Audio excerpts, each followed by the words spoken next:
آپ کو اس business model کو ظاہر نہیں پتا. جب انسان کو نہیں پتا ہوتا تو ہم بہت کچھ کہہ جاتے ہیں نا.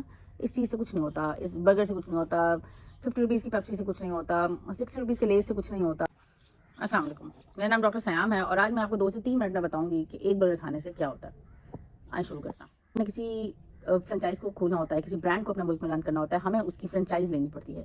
فرنچائز لیتے ہوئے ایک بہترین there is a good amount of money, there is a good amount of investment we have to invest as a consumer, as a franchise buyer. Got that guys. باہر کی کوئی برانڈ ہمارے ملک میں آتی ہے, we are going to pay heavily to them, number 1, when we are going to establish that in our country.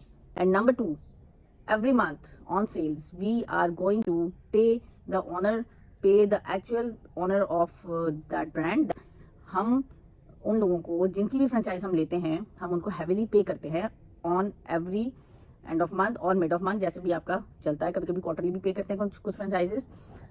ہوتا کیا ہے بیسیکلی گائز, اب ہم آج کل بات کر رہے ہیں کہ ایک برگر کھانے سے کچھ نہیں ہوتا. ایک برگر کھانے سے بالکل ہوتا ہے. اگر آپ افورڈ نہ کریں, 600 روپے کا برگر ہے, آپ جیسے 20 لوگ سوچیں گے تو آپ اس کو ملٹیپلائی کر کے دیکھ سکتے ہیں کہ ان کا کتنا ریونیو بن رہا ہے. گائز, ایک پیمنٹ جو ہم نے فرنچائز لیتے ہوئے کی ہوتی ہے اس برانڈ کو, فار ایگزامپل ہم کسی بھی ٹم ہارٹنس کی بات کر لیں, فار ایگزامپل ہم نے ٹم ہارٹنس کو اسٹیبلش کرتے ہوئے ایک بہت ہیوی اماؤنٹ انویسٹ کیے. It could be $100,000 of dollars, ٹھیک ہے. نمبر 2, ہم ان کو کب پیمنٹ کرتے ہیں, جب ہر منتھ کے بعد یا کوارٹرلی یا بائی اینولی, جیسے بھی ایگریمنٹ ہے, ہم ان کو سیلز کے اوپر اپنا پرسنٹیج دیتے ہیں. That percentage could be anything, it could be 40%, 35%, 20%, somewhere it's about 50% too. بڑے برانڈس کی جو انویسٹمنٹس ہوتی ہیں وہ بھی بڑی ہوتی ہیں. تو گائز, دس از دا سائیکل کہ جب ہم کہہ رہے ہیں کہ ایک برگر کھانے سے کچھ بھی نہیں ہوتا, آپ جسٹ یہ سوچیں کہ آپ کے جیسے 20 لوگ جب جاتے ہیں ایک دن میں 12,000 روپے ان کو دیتے ہیں, اور پھر یہ 12,000 روپیز کو ملٹیپلائی بائی 30 ڈیز کریں, تو you people can well imagine کہ آپ کا ایک برگر نہ کھانا کس طرح ان کو فائنینشلی گرا سکتا ہے. One of the most important thing میں یہ آج کہنا چاہوں گی کہ بینگ اے مسلم امت, ظاہر ہے ہم سب کے دلوں میں تکلیف ہے. ہم صرف خالی باتیں نہ کریں, اب پریکٹیکل کرنے کا ٹائم ہے نا. ہم چیزوں کو پریکٹیکلی کریں, اپنے گھروں سے ان چیزوں کو نکالیں.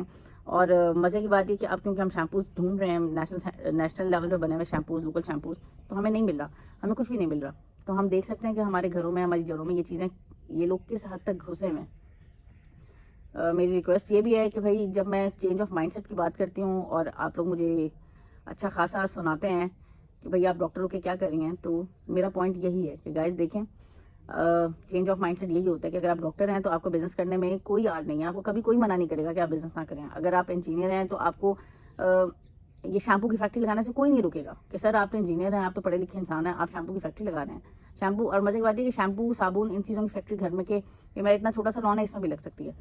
تو گائز, میری آپ سے ریکویسٹ ہے کہ چیزوں کو پازیٹیولی لیں, نمبر 1. نمبر 2 یہ کہ آپ جو یہ ایک جملہ کہہ دیتے ہیں کہ ایک برگر کھانے سے تو کچھ بھی نہیں ہوتا, تو آج آپ نے اس سائیکل کو سمجھ لیا ہے کہ ایک جب ہم کسی بھی بڑے برانڈ کو اپنے ملک میں لے کے آتے ہیں, ہم اس کو ہیویلی پے کرتے ہیں تو وہ ہمارے ملک میں شروع ہو. اس کے بعد اس کی جو پروڈکٹس ہوتی ہیں وہ باہر سے ہی آتی ہیں. فار ایگزامپل اگر آپ میکڈونلڈس سے ہیں تو میکڈونلڈس کی فرائز, آلو یہاں پہ 120 روپے کلو ملتے ہیں پاکستان میں, but they don't use Pakistani آلو, they use to import the potatoes, frozen potatoes from Australia.